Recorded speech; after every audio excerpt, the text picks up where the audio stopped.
guess I'll start with a background. I'm a 33-year-old female, but this story takes place when I was a teenager living in a suburb of Chicago. The village I lived in was quiet and middle class. We lived like a mile from the police station, and the worst crimes we had was a murder or two and robbery, once in a blue moon. 99% of the time, boring and more boring. Unless you had a car, you were stuck just walking around the park at night with your friends. Kind of boring. Anyway, one night, my girlfriend and I decided to go hang out at a park with some guys at like 12 in the morning. The night was a bit windy and had a full moon. I even got a kiss that night from the boy I liked. But the night wasn't just fun and hanging out late. There's a deep forest in the park with a stream with a playground right next to it. The same playground we went to, with swings and jungle gym columns. There's two bridges, one of wood, the one everyone uses, and one bridge made of rocks. That's rarely used because it is deeper in the forest. Over the stream, connecting the two halves of the forest park area. I'll get to the rock bridge in a minute.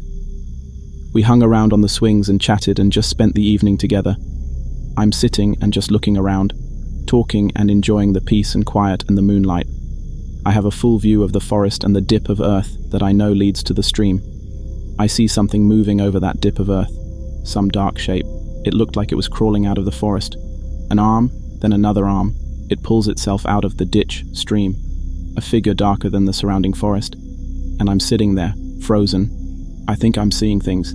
It just kind of lays there, on the ground, but doesn't move. A flash of fear grips me. What if it comes this way? I look to my friends and no one notices anything. I look back and it's gone. Did it go back or go somewhere? I really want to get out of there. Then one friend asks, "Did you guys hear about the urban legend of the rock bridge over the stream? Apparently some kids or something played on the bridge and fell over and died. What a thing to say after what I saw. But I didn't ask anyone anything and just pretended I didn't see anything. But the experience stuck with me. I never talked about it because it must have been my imagination. Things like that happen only in scary movies, right? But I rarely went to that park after that. And Black Thing, if you are real, I hope we never meet again. Who knows what would have happened if you saw me the same time I saw you." My family and I are immigrants from the former Soviet Union, and money was tight living in Chicago. My parents worked a lot, and over the summer and on weekends, I'd stay with my grandparents. They were very good people. My grandpa taught me chess and walked with me daily. He was my hero. My grandma rarely left their apartment unless it was to go to the grocery store. She stayed home and cooked, cleaned. On one such occasion of my staying over, I was a little girl at the time, maybe 9, 10. My grandpa decided he and I would walk to the zoo. I loved the zoo. I am an opinionated and headstrong little girl, mind you, and what happened that day changed me for the rest of my life. He and I were walking, and although I don't recall the details as it was like 20 years ago, I do remember that I got mad at my grandpa. I got so mad at him that I ran off ahead and away from him. Stupid, right? My grandpa walked with a cane and he was a military man in the USSR. So, even as an old man, he could take care of himself. Yet he was too slow for me. After I ran a bit, I stopped and I was on a sidewalk and the neighboring road was busy. The zoo not too far away.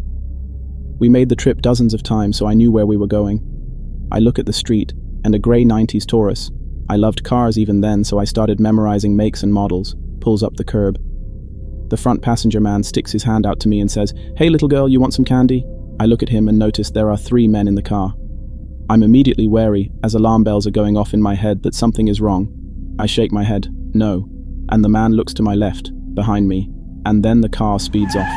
My grandpa was running after me, and he was catching up, getting closer by the minute.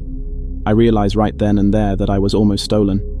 I stood there frozen on the spot, and my grandpa looked so relieved, standing next to me. I don't remember what he said, but he said something, and then we went to the zoo.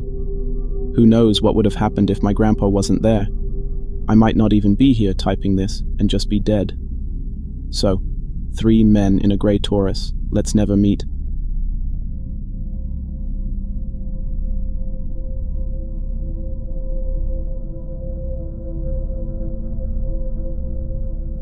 I'll start off by saying I'm a very paranoid person, and the fact that I'm home alone all day, I do online classes, definitely can't help.